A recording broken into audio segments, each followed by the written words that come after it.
This is a relay project. Real Talk starts right now. Here's Ryan Jespersen.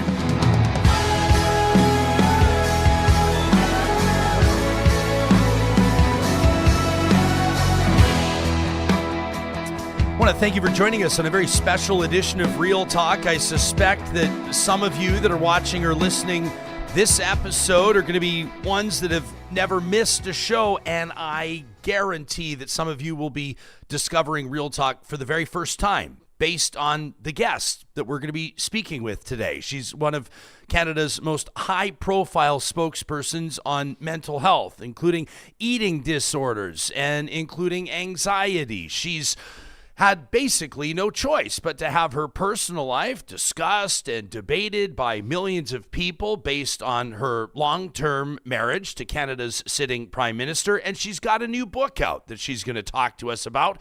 It's Closer Together by Sophie Grégoire Trudeau. That's coming up in 30 seconds.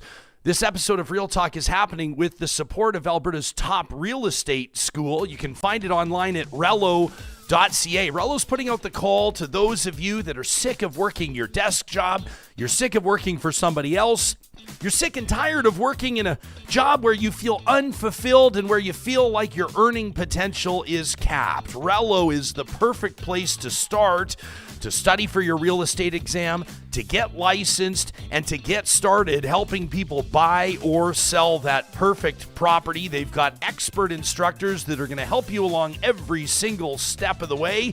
And with the promo code Ryan100, they're going to knock $100 off the Alberta Commercial Real Estate Bundle, the Alberta Residential Real Estate Bundle. That promo code is Ryan100, all one word, at relo.ca. Sophie Grégoire Trudeau is a mental health advocate, a public speaker, a mentor. You've seen her work over the past 20 years or so, involved with the United Nations, recognized awards for her humanitarian work. As a matter of fact, she was named the very first national volunteer for the Canadian Mental Health Association just a couple of years ago. She's got a new book out, and she introduces it herself. Check it out. In a time when the world feels further apart, we need to draw closer together. Helping those who suffer from eating disorders led to a passion for helping anyone who wants to improve their mental health. It's become a core part of who I am.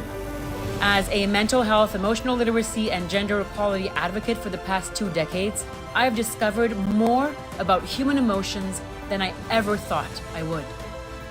Wherever you are in your life right now, know that every day can be a new beginning. We can rewire our brains and mend our hearts. It's all possible, but it's not easy, and it shouldn't be. But together, we meet in ways that can help us heal and cope, no matter what struggles we are facing individually. From beginning to end, we are never strangers. Let us come closer together. I hope to meet you on the path. As we welcome to the program Sophie Grégoire Trudeau on the release of her new book, Closer Together. Welcome to Real Talk, Sophie, and thank you so much for making time for us. Good morning. I'm so happy there's other morning people out there. Yeah, well, I'm such a morning person. I'm so happy to be in this part of the country. Not a lot of people know this, but some of my best memories are, on the West Coast and, here and in your mountains on the back country. Love the great outdoors, so I'm really, really happy to be here. So thank you for having me. I really appreciate it. Yeah, absolutely. We had hoped to join you in studio, but this book tour is taking you everywhere. You're down in Calgary right now, is my understanding. Yeah. Have you already spoken in Calgary? How's the tour been going so far? Yes, it's been going unbelievably well. I mean, these are all speaking engagements that kind of are sewn into the book tour, and it's for Art of Leadership. I was in Toronto and Ottawa and Vancouver and now Calgary. I wish I was here for the Stampede, but it's a little bit later on. It was unbelievable. We're reuniting like thousands of women in one room, and it's all women in leadership position and, just making a change in their own lives by the work that they do. And there were a couple of men in the room, and I just have to say that it's been so touching to see so many people who lead in their own ways, whether it's in their household, their communities, in their schools, in their workplaces. The way we lead ourselves is also the way that we lead others.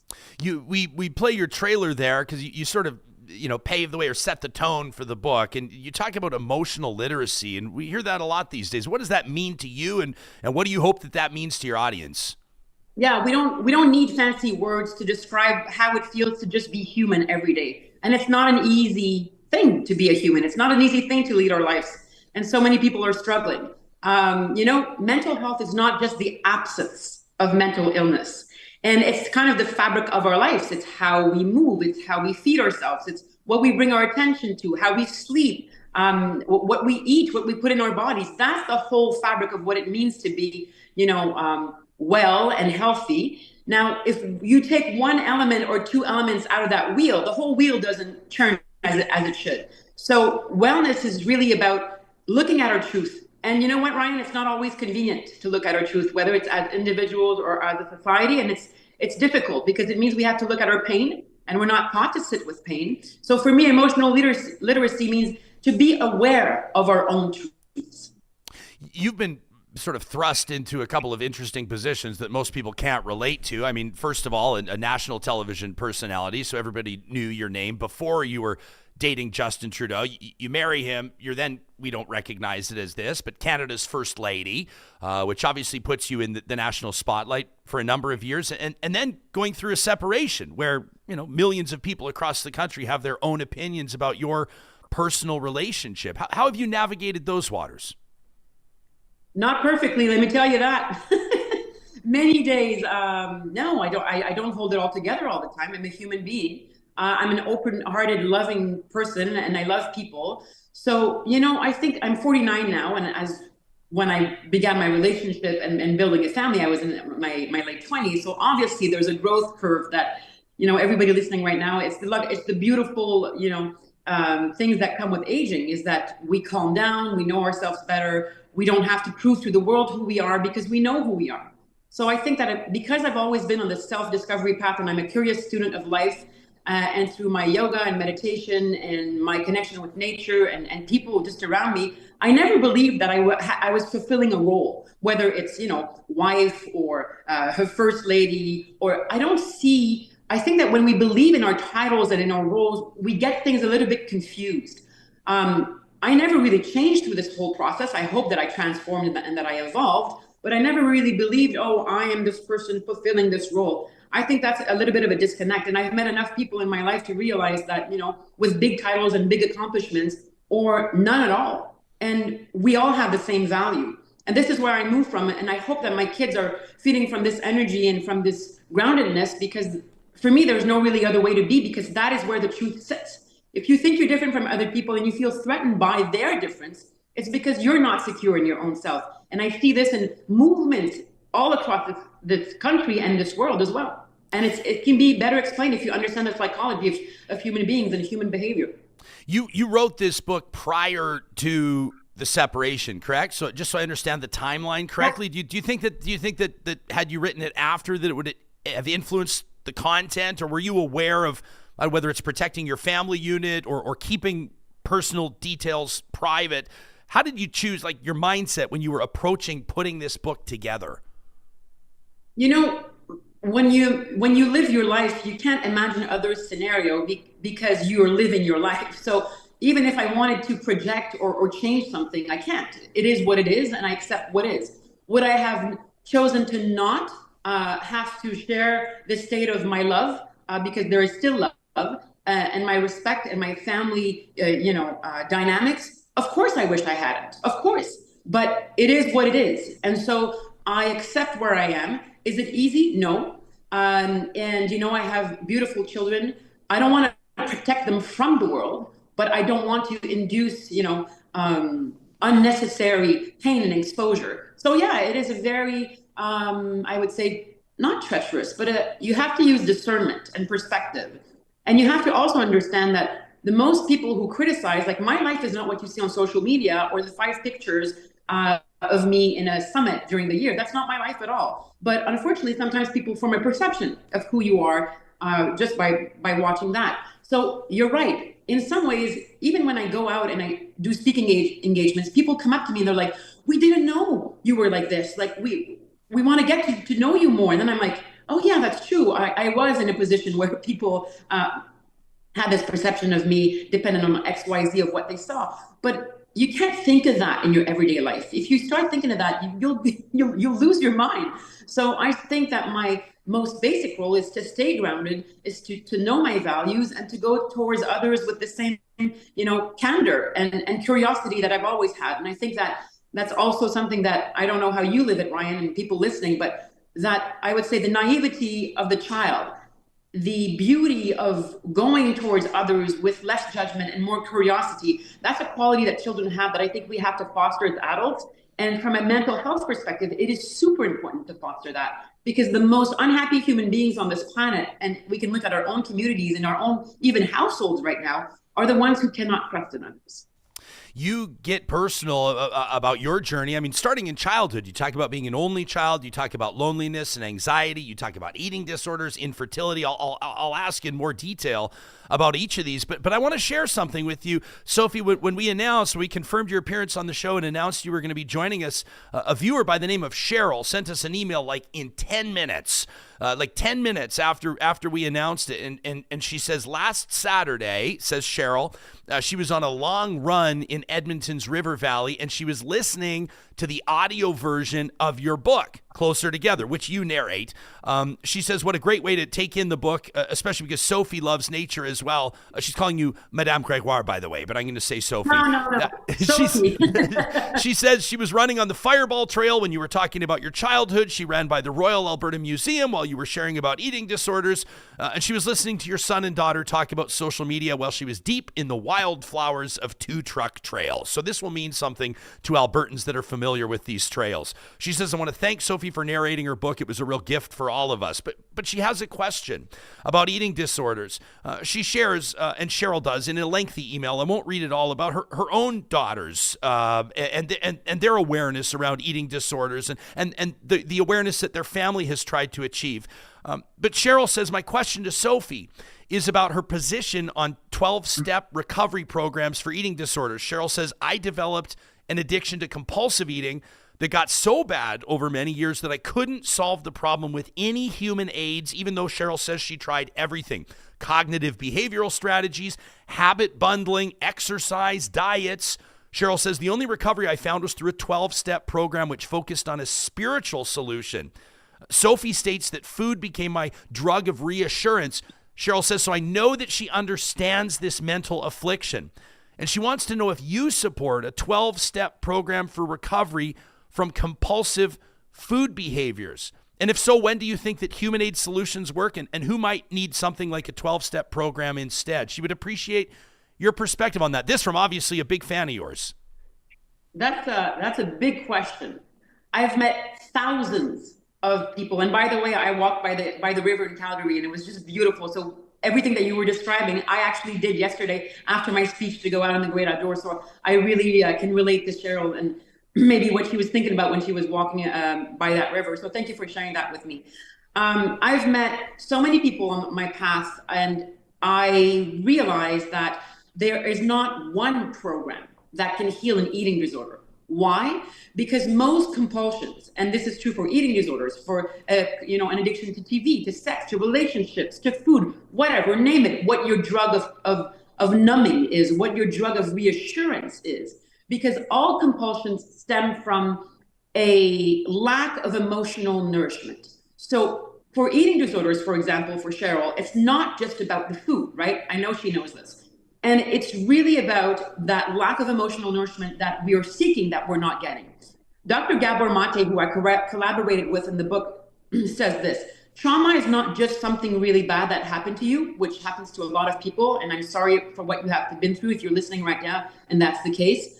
But it's also a series of little traumas that have been accompanying you your whole life and that you haven't really been noticing. And that's chronic stress. And that can cause trauma as well. In the long term.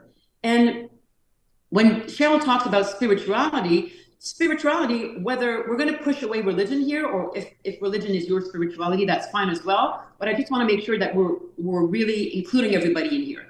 So brain researchers have been proving that the emotion of awe, so of believing in something greater than what the eye can see, whatever it is, a god, a goddess, nature, the force of the universe, prana, chi, whatever you want to call it, life force. that when we as human beings believe in something that is uniting, greater than us, and that is of a good foundation, we feel reassured, we become more altruistic, and our ego takes less and less space in our decision making. So yes, when you are on a healing path, from whatever type of compulsion that you are going through, spirituality can be a component where it makes you feel connected to other people. Because when somebody suffers in silence, silence can kill. And as we live in a society where, we are going through the greatest technological advancements, we are killing ourselves at unprecedented rates. And what does this say about us and about our state of mind and body? So most of us human beings right now, as we're listening to together and we're talking here, we're probably feeling that we're in a safety mode. We don't feel like there's an aggressive behavior coming our way. So we are in our what we call the parasympathetic branch of our nervous system, which is the rest, relax, and digest. But the way we live today, so fast-paced, so quick, bombarded with information, keeping things on the surface when all we want is and all we're thirsty for is human connection and depth and authenticity, we become stuck in the branch that is called the alert branch, the sympathetic branch in our autonomic nervous system, which is our fight, flight, freeze. So if there's a car coming on the street, we're going to know when to stop because it prevents us from being hit by the car. So it is very useful in our everyday life. But when we live the way we do and we try to respond to abnormal living circumstances at the rate, the rapidity, the type of information coming our way, and it's very difficult to be our true selves when we're constantly being rewarded for self-betrayal. So when we're stuck in that alert mode for too long, we become chronically sick psychologically and physiologically. So human connection, spirituality, mindfulness, being connection with nature, having a strong social support system, these are all human ways of really, I would say, creating more truth and creating more groundedness on our healing path. And again, we all have our micro addictions. It's not because you don't have an eating disorder that you're not on the mental health wheel that we all form together. We're talking to Sophie Grégoire Trudeau. If you're just joining us, live streaming audio on the Mixlr app presented by California Closets. You write about ADHD and the prevalence of it and how it may be linked, you think, to 24/7 access to technology with young people. You cite Dr. Anna Lemke. We've been talking a lot about phones in schools and kids and screens. And as you know already, Quebec and Ontario, the first two provinces to ban smartphones in schools. For our podcast listeners, Sophie just gave 2 thumbs up to that. We're expecting an announcement from Alberta's government along those same lines. How did you manage that as a mom? How do you manage screen time in your own life? And your general thoughts? I mean, I know I'm asking a huge whopper of a question here, but your thoughts on ADHD? I'm not adverse or scared about big questions, Ryan, but I have to be very clear here that I'm not the researcher, and what I quote in the book is based on research and science. So it's not only my opinion. So ADHD right now is being researched by different, schools of thought. And what they're finding is that, yes, there's a different way of learning. So we call this neurodiversity, but we all have different ways of learning. And when we constantly are distracted, so our drugs of choice that are given to us freely in our society are distraction, lust, and rage. And we encourage this in young boys, unfortunately. And we see the results, because I think that we're living in a society where the notion of masculinity is really an insult to the intelligence and potential and wisdom of our boys and our men as well. We've been saying this for femininity and for women for a long time, but it's also true for boys and men. So ADHD is rampant, and researchers are saying that it is in great part a reaction to abnormal environmental factors that we are living with. So I'll give you an example. When a child, let's say from 6 to 10, is constantly on a screen, less contact with nature, less contact with humans, really, right? Less human interactions, less face-to-face, which is very reassuring for a human being. Ryan, if you look at me now, you're picking up in 100 milliseconds on my facial expressions. This is the first thing that humans pick up on. And if I was like this and I seemed alarming or aggressive, you wouldn't be interpreting my words in the same way. So as kids are on their phones all the time and spending less time in nature, what we're doing is that we're impairing the development of their brain. Because from 6 to 10, I'm just generalizing here, kids are supposed to be at a low cost, low risk experience phase of their lives, which means if they fall off their bike and they hurt themselves, they get back on. The parents are not freaking out going, oh my God, are you okay? It's part of life. They climb up the tree, they fall. It's okay, you'll get back up. They're experiencing so many little, non-threatening, they're not fun, but they're not threatening experiences to their independence and to their resilience, knowing that whatever they go through, they have the capacity to get back up. So when we don't allow the child to live this, they don't develop the resilience and the neural wiring, how the neurons fire together in the brain, teaching the brain resilience and psychological flexibility. And this is emotional leadership. This is emotional resilience and literacy as well. So what happens when they get to the teenagers and adult years is that life happens as it is, and that's high risk and high cost because we have more responsibilities and there's more criticism and we're more exposed. So if the brain hasn't learned that in that phase, how do we deal with criticism, with failure, and with adversity? We didn't learn it. And it's not our fault. Because in the end, there's an old Cheyenne proverb that says, in the end, we will conserve what we love, love what we understand, and understand what we have been taught. Education is key. If we're not taught how to sit with pain without feeling overwhelmed, if we're not taught that that human emotions are not dangerous, fear is not dangerous, but panic, because we haven't been taught how to deal with the rest, can be dangerous. And it really, takes a toll on people, and people are feeling overtired, depleted, overworked, stressed, anxious, depressed. And just so you know, when your alert system that I was talking about, your fight, flight, freeze, keeps going on and on and on and on because your cues of danger in your life are greater than your cues of safety, at some point the body says, hey, Sophie, hey, Ryan, I can't do this anymore. Shuts down. Depression, low energy, everything feels darker. So nobody is immune to this. When you're too much, stimulated in your stress mode and you're constantly there are risks that you fall into the shutdown mode, which is, very difficult periods of life that millions of Canadians are going through. You write about mindful masculinity. What is that? Well, that's Liz Plank. Liz Plank is an author. She has a podcast on called Man Enough, and she wrote For the Love of Men. She's a great feminist, but she's also a great, I would say, male lover, right? We as me too, I have so much respect and admiration and incredible friendships with different men in my life that have been going on for decades.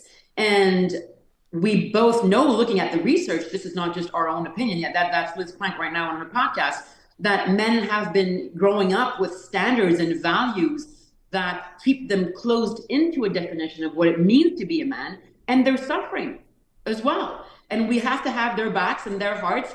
And this work is joint work. We shouldn't separate in silos and do the work of feminism and the work of mindful masculinity. And I think that mindful masculinity simply means that men and women are aware of the standards of patriarchy that can be damaging to our boys' psyches and lives. And the earlier we talk about this stuff and we make them feel like they can express all the emotions that they're going through without feeling judged is of utmost importance, because the earlier we do this, the better leaders they'll become in their own lives.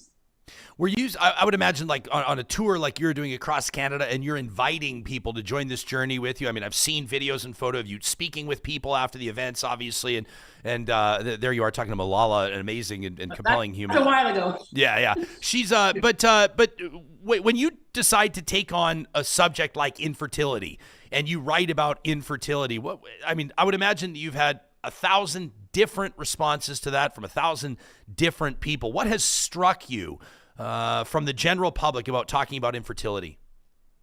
Well, infertility is one example. First of all, I can't say that I was infertile. What I talk about in the book is the fact that I tried for 1 year, 2 years or more before having my first child. And we did all the testing and it was fine, but it took, I think, a part of letting go. All of us, we are holding on to so much in our lives. We are attached to results, to performance, to trying to do it all. Yes, you can be obviously an incredible career woman, and then you still have the judgment of, oh, but make sure you're there for your kids, while maybe there's less parental equal divisions of tasks in the household. And we know until today that women still hold the nucleus of the family, and they still hold the emotional load of everyone in their own families. And what research is showing is that more and more women who put their needs last, and this is not about altruism, we're just talking about women who always are there to meet the needs of others and who don't think about their needs, they are suffering from autoimmune diseases at a higher rate, much higher rate. So we're looking at the way we live. We're looking at our ways of dealing with our own health. And I think that our responsibility is to really sit with the truth and to really talk about topics that don't seem so comfortable at first. So infertility can be one, perimenopause. Hey, I'm in there right now. What's the big deal of talking about this? Even in some ways, our relationships. I think when we live in a society where, success is marriage, divorce is failure, when really life happens in between. And, the drama of relationships, the emotional immaturity that we have so much to learn from. I think that the more we talk about all of these topics, the better. And there's no shame or guilt to carry. I think that we carry that way too quickly and put on that cape way too quickly. The minute you start telling your story, you realize that a lot of other people have been going on through very similar things, whether you're on the co-political path or that you're not. How many offers have you had to return to television? I cannot brag about that yet at all. I am working to make that happen. Yeah. So because it's the biggest no-brainer. Like, you as a talk show host on your own terms, that just seems to me like an obvious next step. And I'm not surprised you're not ruling it out.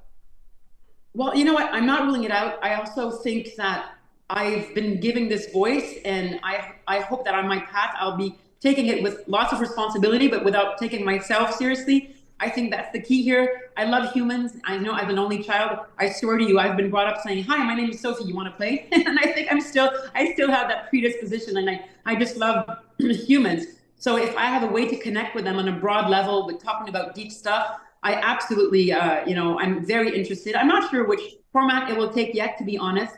I'm just seeing what's going to happen. And also I'm really grounded in the work that I need to do, and I want to be of service. So whether it's through television or radio or, speaking engagements or whatever it is, I just have to make sure that it's of service and that it's helping people. Congratulations on the book, Sophie. It's Closer Together. We've been speaking with Sophie Grégoire Trudeau amid her national book tour. Wishing you very well, and thanks for opening up for us. Same to you, Ryan, and everybody listening. Thank you. Yeah, we appreciate it. Most will be hearing this later, but I see that the live chat has been, for the most part, very positive today. People sharing in the live chat. It's great to see. And different opinions on a lot of things, obviously. Chris wanted me to ask her some real questions. He said, he wants to get all political and nasty and partisan. That's not the point of this. And I appreciate those of you that have been recognizing as well that, this is not always about who's married to whom. This is about somebody who's writing about her own personal experience to an audience that's obviously eager to hear about it. And it was great to see Cheryl in the chat today. She's Cheryl outside in the chat today, getting her question read, of course, about eating disorders. I did see Akat chime in, who said, I'll try to find the comment, but Akat shared that I believe she said, I'm about 40 years old, something like that, says, I've just been diagnosed with ADHD, which, by the way, seems to be more and more common. And Akat said, I don't think that has anything to do with phones. Then I saw Rick jump in right after and say, but it could have something to do with phones. Have you noticed, in your orbit, in your circle, grown adults, more people talking about ADHD, and some people actually speaking with doctors, pursuing a diagnosis, or at least exploring a diagnosis if that is in fact the case? Of course. You know, I had ADHD. I have ADHD, but ADD is what they used to call it when I was younger, attention deficit disorder. But I don't know if it's more prevalent or it's just being properly diagnosed now. I don't think back in the 40s, 50s, and 60s we even knew what it was. We just called kids hyperactive, or they had too much sugar, or they were distracted. But nowadays we know that it's a real thing, and there is again, and I like how Sophie touched on this. Like, if you're a man, especially, get those feelings out, tell them about it. Because nowadays, and I'm not telling everyone to go out and just get prescribed up and take meds for every little problem they have, but there's some amazing, I mean, back in the day when I, got diagnosed with ADD, there was just Ritalin, right? There was only one or two things. Now there are several different medications, several different strengths, several different ways to take them that can improve your life. And I didn't find out about that until I went to therapy and let it all out on the table. So, Noob, try again, is in the chat. I want to recognize Noob for being there at the Real Talk Golf Classic, volunteering the other day. Just really meant a lot to us, along with a whole bunch of others. Finally got to put a face to the name of Gilles Prefontaine, who's always in our chat. It was great to chat with Gilles. Gilles knew how to find his way to my heart and become an immediate pal by wearing his Fluvog shoes. He knew that I would notice those right away. But Noob says, I was diagnosed just a few years ago, well into adulthood, with ADHD. He says, understanding how I work and then working on that to use its strengths and make changes that I can accomplish. Says, I wish I would have done it sooner. Yeah. Others, and I want to recognize Travis's. Like Travis says, this interview strikes me as kind of gross. He says it feels like Sophie's speaking on stuff that she has no earthly clue about. I mean, Travis, I would humbly suggest that maybe you don't totally know what she has a clue about, but I'll also recognize your point and point out. I mean, I'm not here to sell the book, but I will say that she does talk. I mean, as mentioned, she speaks with Gabor Mate, who's probably Canada's most renowned spokesperson or expert on trauma. Liz Plank, she referenced, and I'm not, endorsing these voices, but there's expert testimony through the book. Terrence Riel, Catherine Price, Harville Hendricks, Helen LaKelly Hunt. But yeah, a lot of this stuff is probably matters of opinion. Like, we've received, and I know as a matter of fact, like, anytime you talk about something like ADHD, I mean, that's one example. We can talk about a million things here. Infertility, eating disorders, anxiety. I mean, we talked very briefly about her conversation about mindful masculinity. She offers a patriarchy primer. I mean, these are things that you're not going to have 100% consensus on in the book, right? And you're also talking about things when you're talking about infertility and ADHD, all these things. There's such a spectrum on how people are dealing with it. If you have ADHD, or, infertility, some people, can overcome them easier than others. Some people can't. Also with ADHD, like, it's a superpower in some ways. Like, a lot of people I know and myself who have ADHD, very creative people, and different ways they deal with it. Some people, like, I have ADHD. I can only focus on one thing at a time, but man, do they ever focus on that one thing. Sure. But then when you go to multitask, you're kind of fucked. You know what I mean? And some people have the opposite effect. I can't focus on one thing because of my ADHD. I start one thing and then I think about something I got to do the next day, and then I open an email, and you know what I mean? So when you're talking about like these things, about so many things, you can't even focus on any of them. Exactly. And we all get, especially nowadays, when you're trying to do something on your computer and a notification pops up on social media, email, this and that. But it's so many people are dealing with it on a spectrum where you can't just pinpoint it and say it's one thing, take this one pill, whatever. So I love hearing stories from people nowadays and going back and seeing, now you see all the people who had ADD or ADHD or hyperactivity, and they're all, it's tons of creative people who have given us art and music and culture and things like that. So there are meds nowadays, though, that can hone those skills and make you better. And it's almost like a superpower in some ways. It doesn't have to be something that's a detriment. I never take it for granted when people share in our chat, and I mean, obviously sometimes the chat devolves into some arguing and bickering and whatever, but for the most part, I think that this is like the most remarkable chat on the internet. People that vote for different political parties and feel differently about a lot of things come together in conversation. I appreciate this from Kimberly, who's sharing openly. She says, I discovered that I reach for food when I'm angry. I reach for alcohol when I'm sad or lonely. She says, and all of it has a numbing effect. That from Kimberly. Yeah. Appreciate you sharing there. Like, and we also just obviously want to recommend for a lot of you, I mean, when we talk about stuff like this, it may be difficult for some people that are really struggling with some of the issues that we're talking about. I mean, personal experience, I know that even, we've shared this a little bit, and I appreciated Sophie saying, like, she goes, like, I won't say that I was infertile, but it took us a while to get pregnant with their first child.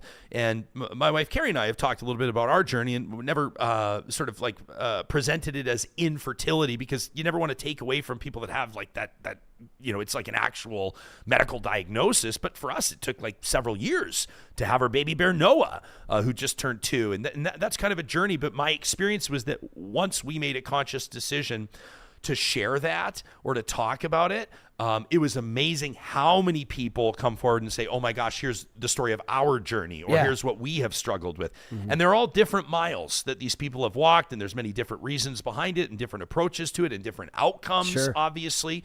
But it's always our hope, and quite frankly, it's always our intention that when we have conversations about stuff like this and talk to guests like we just did, and I'm sure there will be follow-up to this, because I guarantee that real talkers are going to send us emails to talk@ryanjespersen.com and tell us how this interview landed with them. Yeah. Some of you will be encouraged. Some of you will be discouraged. Yeah. Some of you will be inspired. Some of you will be outraged, and that's great. Yeah. And that allows us or pushes us in the right direction for pursuing future and deeper conversations. But encourage you to take this and consider it and digest it in your own life, and then tell us about it. Tell us how it landed with you, and how maybe it lines up with your own personal experience. Quite frankly, that's what we're most interested in. You got to talk about it. It's so great when you find a community, and that's what I love nowadays. People are always saying, well, everyone's so soft these days. Man, I'm so glad people are talking. When I was a kid dealing with ADHD, I went to a small school outside of Toronto, in small town in Ontario.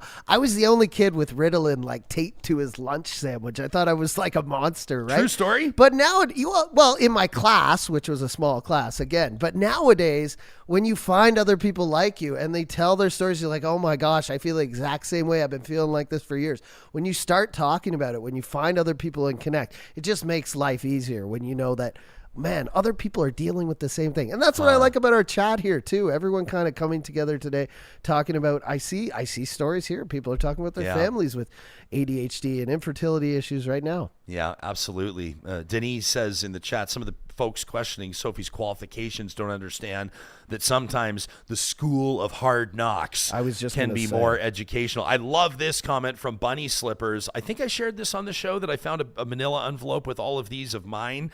Bunny Slippers says, go back to your report cards from back in the day and see if any comments were made about concentration or being spunky. Yeah. Bunny Slipper says it's not phones or tech. No. It was just something that was missed by many people. Let me say now this is Ryan talking. I'm not going to rule out the role that technology can play in the brain or social development of young people. And that's why on this show, including recently within the last month, we've been featuring conversations on kids and screen time and adults and tech addiction. And we're just getting started on those conversations, because I do think it's extremely relevant, and I think it's very important.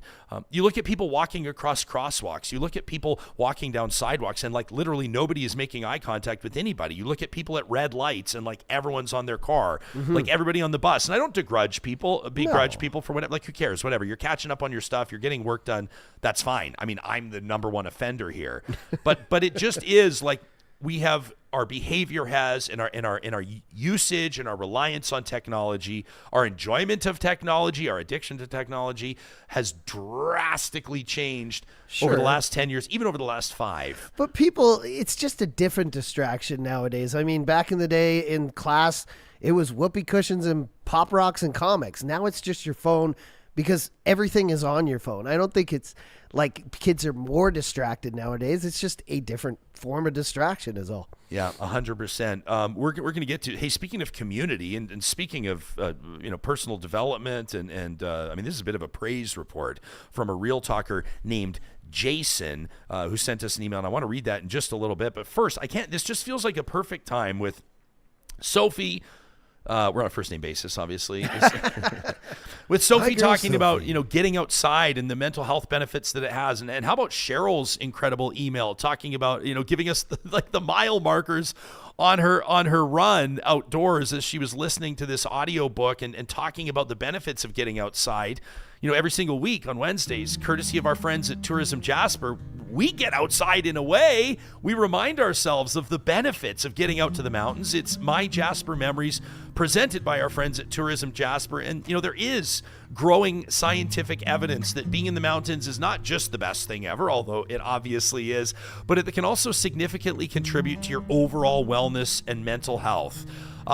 Intuitively, we know that being out in nature is good for us, right? I mean, medical professionals are oftentimes even prescribing time outdoors to their patients. In Japan, there's been a lot of talk about forest bathing, and it's become a common therapeutic treatment. In Scotland, physicians are sometimes adding hiking to recommended treatment plans for those that are suffering from anxiety and depression. And in the US, there's a lot of examples of researchers that are decrying the rise of what they're calling nature deficit disorder among kids that could be described as addicted to their screens.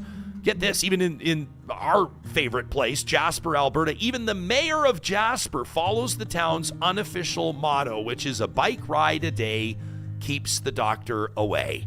Well, the good news is that evidence suggests that benefits can come from even small doses of ecotherapy.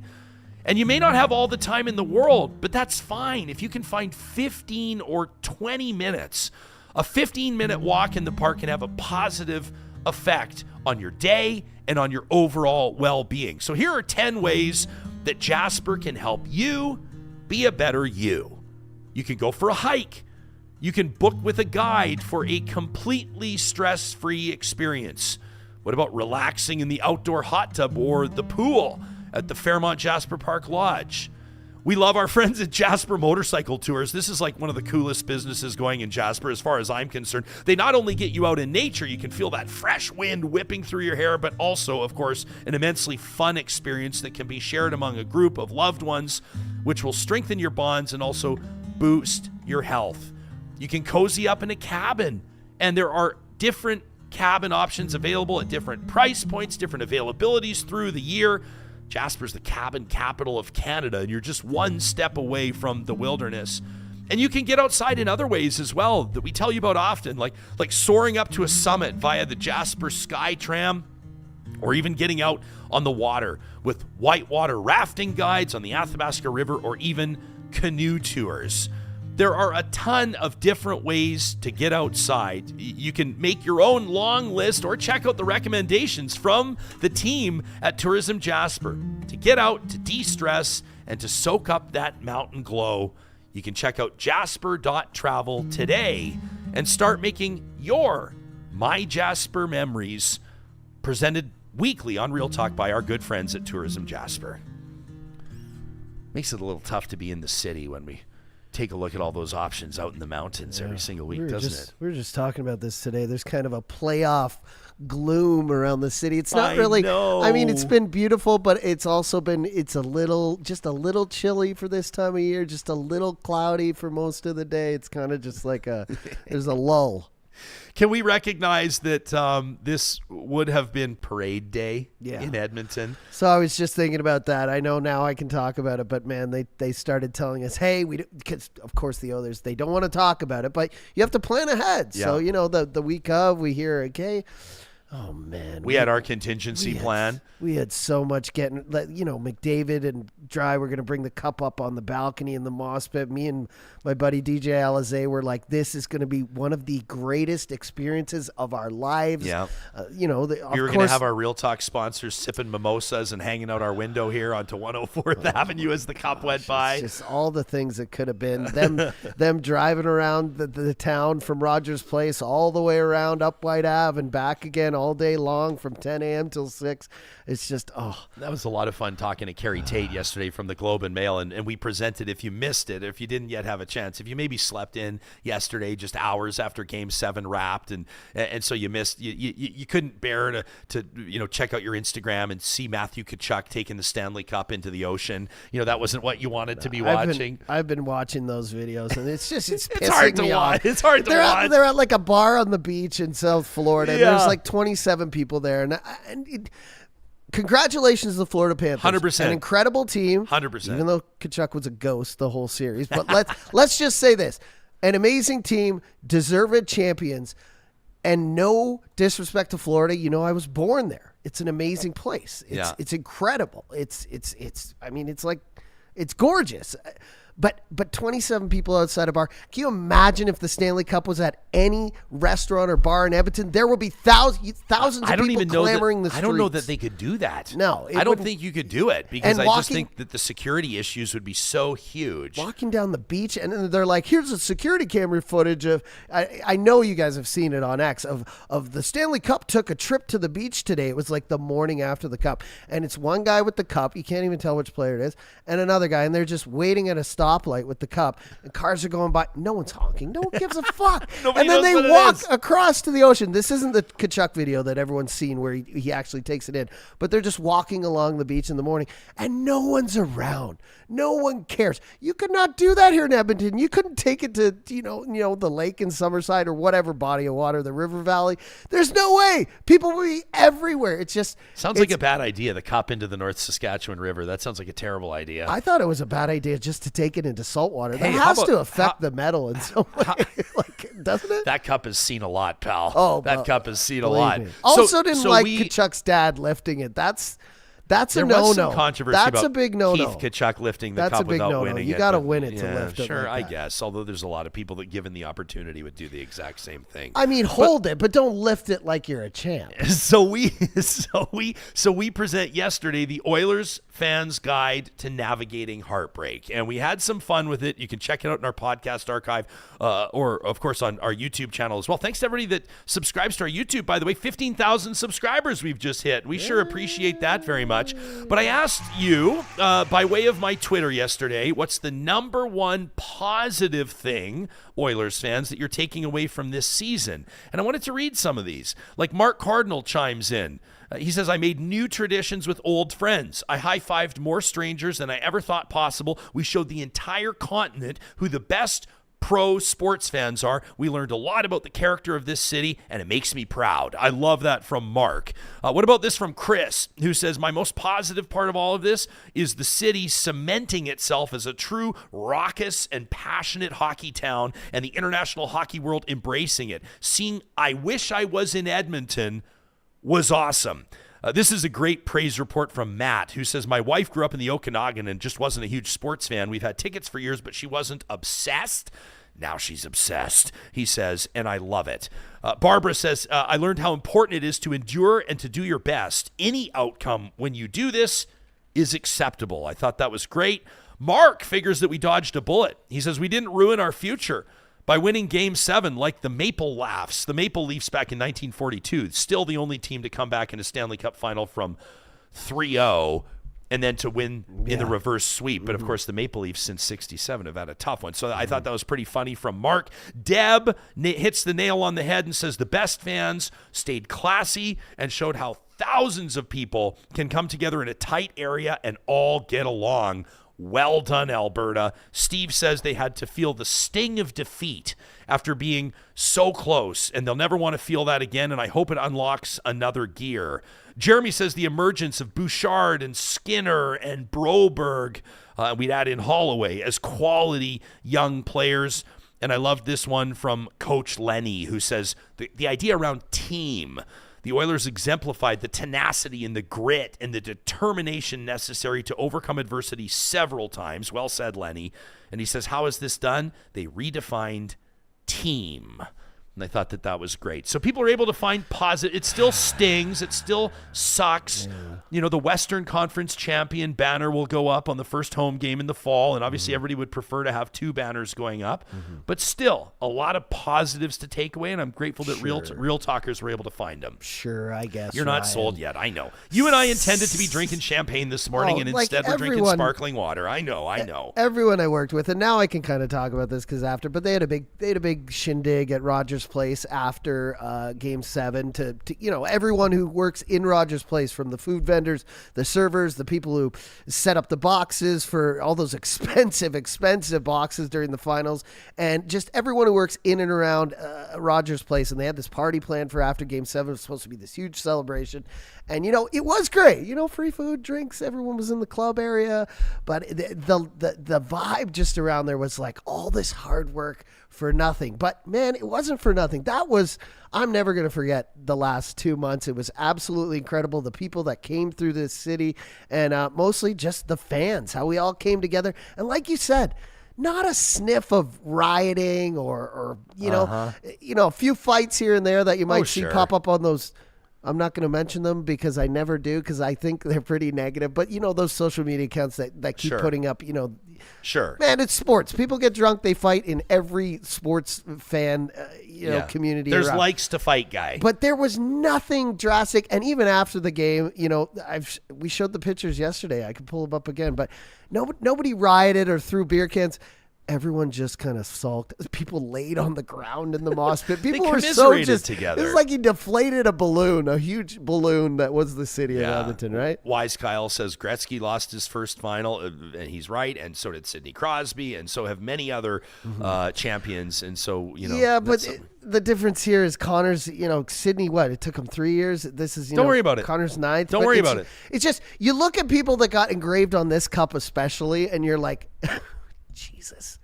Connor McDavid is Johnny. I'm trying to champion. I'm trying to keep he you needs positive. to have his name on that cup. He will have his name on that cup. Yeah. Mark my words. He needs to have it. The question is, will it be with the Edmonton Oilers? Hey-oh! All right. So I wanted to read this, and we're going to change the subject because this is absolutely amazing. And this is from a real talker by the name of Jason, who wrote in to talk at ryanjespersen.com. That it's been a tough month for us, and we've been open and honest about that because there's just no other way about it. And we've talked about grief, and we've talked about loss, and we've talked about community. And so Jason wrote in and said, I just wanted to send a quick note of appreciation to both Jesper and Johnny regarding strength and courage in some of the recent episodes. The openness and vulnerability on display was gut-wrenching, but at the same time powerful and inspiring. Jason says, my best lady friend Chelsea unfortunately lost her father to cancer, and just this past weekend they held a celebration of life, and they honored me with the task of emceeing the event. Jason says, I've commented in the Real Talk live chat a few times about my struggles with mental health. And while public speaking and hosting has never really been difficult for me, I'm hesitating to read a kind personal comment. He says, I've taken some personal inspiration from following Ryan's career since breakfast television. Thank you, Jason. He says, gearing myself up to do this one was difficult. And in the moment, the anxiety of slipping up or pronouncing a name wrong began to consume me. Fortunately, he says, I prepared myself for this. Maybe not in the same way that you guys had to prep for recent episodes talking about difficult things, but I did find my center thanks to some of the tools I've learned from Real Talk. Isn't this incredible? He says, all I had to do was sit down, breathe, and roll up my pant legs. He says, yes, as ridiculous as it may sound, I put on my Real Talk socks for the day. So we know that Jason's a Real Talk patron. That's how he got his hands on those exclusive Real Talk socks, in hopes that seeing them would help channel the strength that you guys had appearing on camera and talking through one of the most difficult situations of your life. And Jason says, guess what? It worked.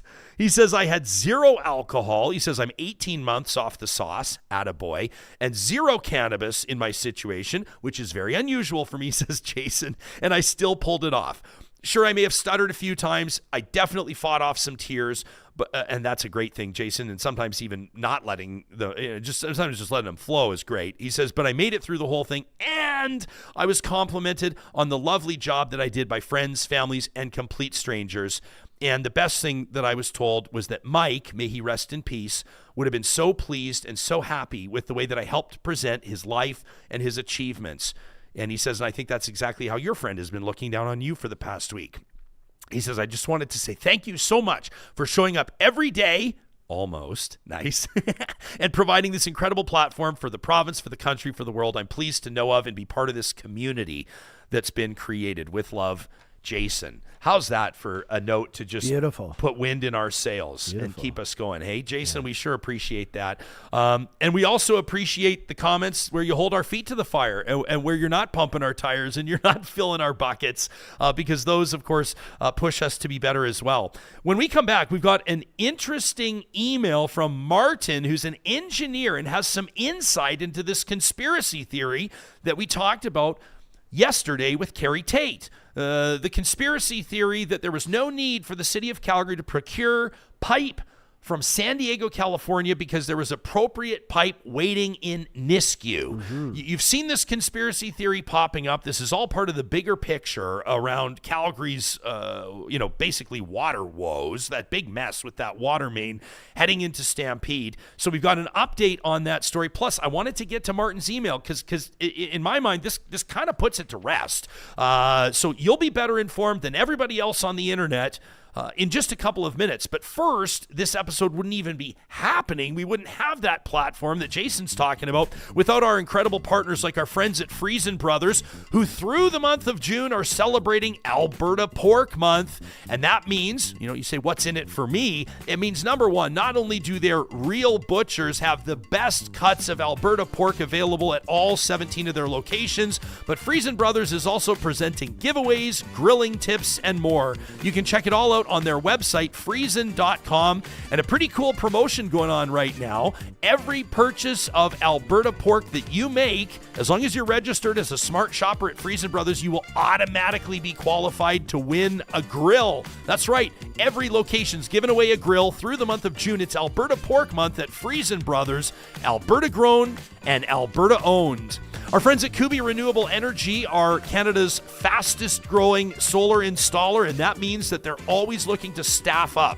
If you're living in or near Kamloops, Lethbridge, Calgary, or Edmonton, or you'd be keen on moving to one of those four cities, and you'd love to be working on projects in Alberta, BC, Saskatchewan, and the Northwest Territories, make sure you check out the careers link at kubienergy.ca today. Whether you're an electrician, whether you're an apprentice, you could be a system designer, you could work in HR or sales or office management.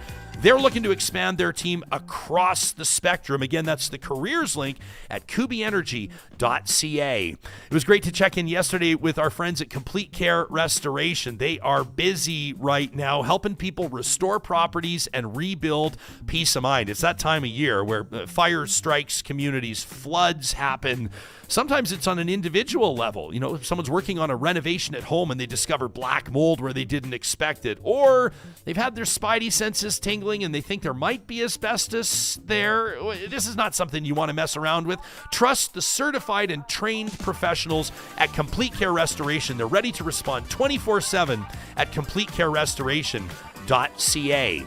Are you looking to get organized? Are you looking to declutter through this summer? That's your number one project, like it is at our house. CaliforniaClosets.ca is the best place to start. You've got nothing to lose booking a free consultation with their design team. That's where you can talk to them about the area of the house that you're looking to improve. You can talk to them about your budget. You can talk to them about what you think might be perfect design, and you can tap into their expertise. Based on my personal experience, I'll let you know that they will have ideas that would have never occurred to you. And then their install team goes to work and pulls off a masterpiece. Whether it's a Murphy bed, a laundry room, or maybe it's your garage, California Closets designs custom units to fit your space and budget. The consultation's free at CaliforniaClosets.ca. And we want to give a shout out to our friends at Athabasca University. That's Canada's open university where tens of thousands of Canadians have experienced what it's like to be designing and then rolling out your own schedule for post-secondary studies. That's all part of the AU Advantage, where world-class accredited online degrees and courses are designed so you can complete your education wherever and whenever it works for you. Take 2 seconds today. Check out athabascau.ca. Understand more about the AU Advantage. Whether you're looking after your kids, looking after your parents, working a full-time job, or living out in the sticks, it's your education, your way at Athabasca University. Great music bed, by the way. I love that. we need live trumpet in the studio. I think that might be our next expenditure. Wow, if we had a live trumpeter just playing Wouldn't that us be great? in and out of things. Or you might need a trombone might be better, so then during certain interviews he could give us the womp womp. I had, for people who don't know, we live and work in the historic Mercer Building downtown. We've got a lot of artists and, tattoo artists, lot of creative and painters, types. Yeah. and there's a bunch of DJs who are also on our floor next to us. And one of them came in the other day when you had left and was like, "Hey, you should have us play on the show."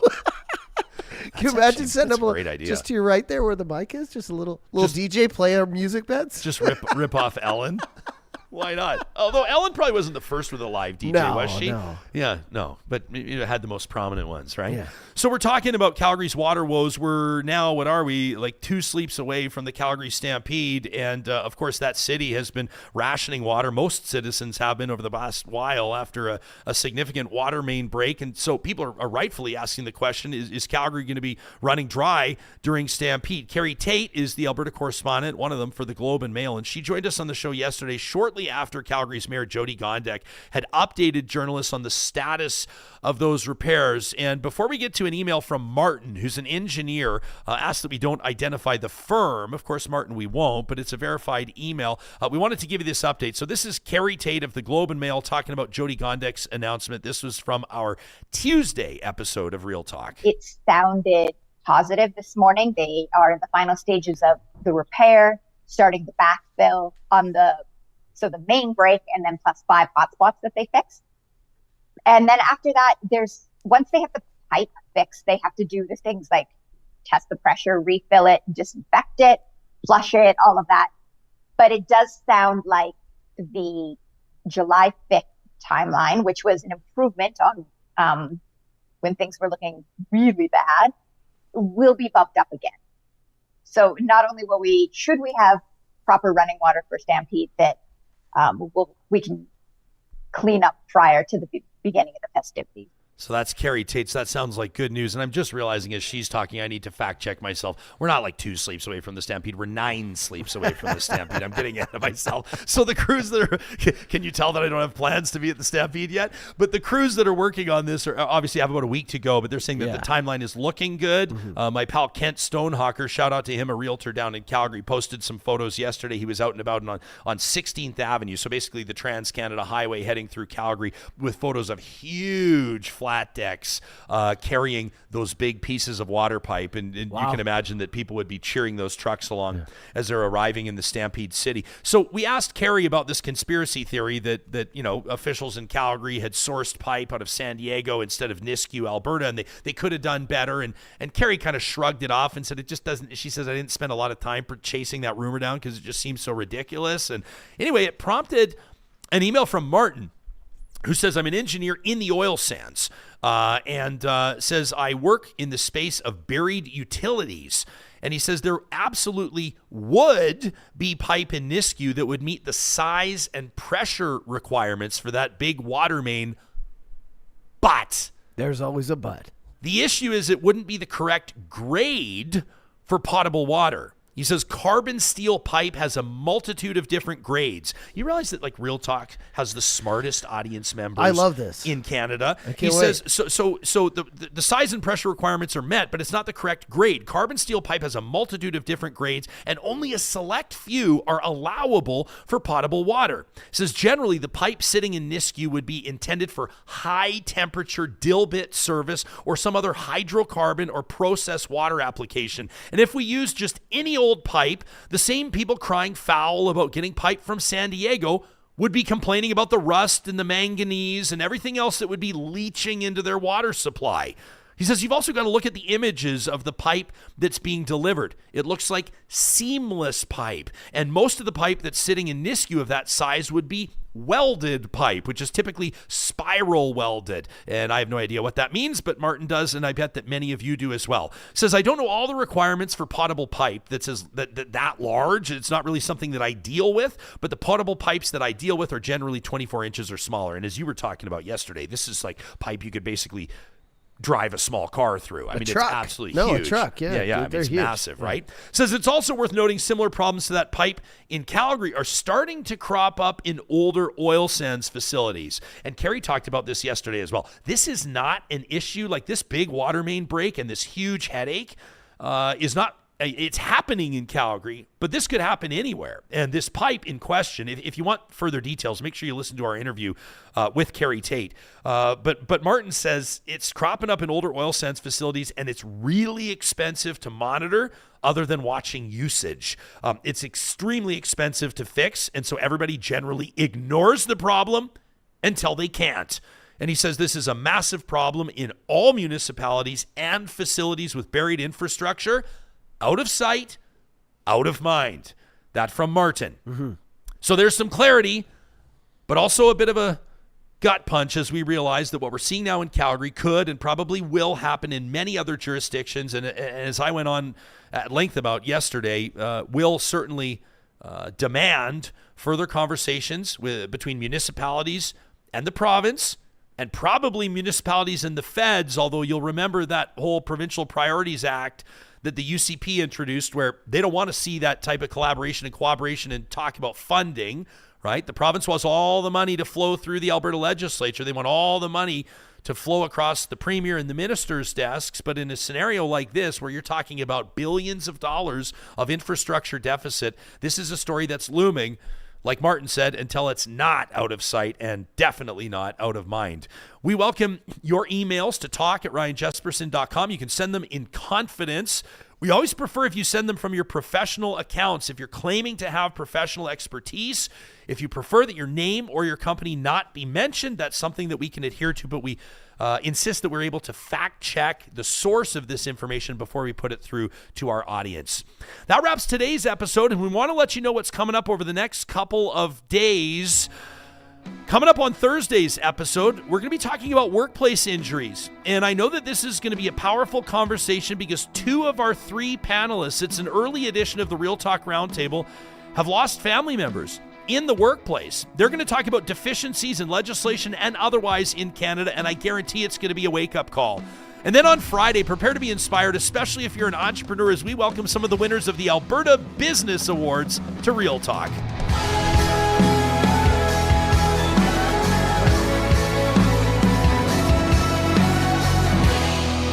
Real Talk is hosted by Ryan Jespersen, executive producer Josh Dunford, technical producer John Hicks, general manager Katie Cook-Chivers, account coordinator Lawrence Derlego, human resources Lena Shepard, website design Mike Johnston, voiceover by me, Carrie Skelton.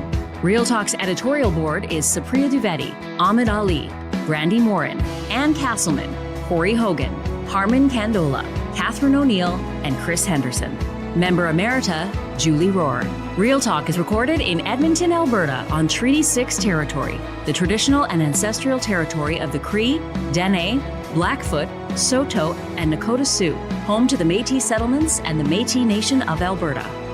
Real Talk is a relay project. For more, check out ryanjespersen.com.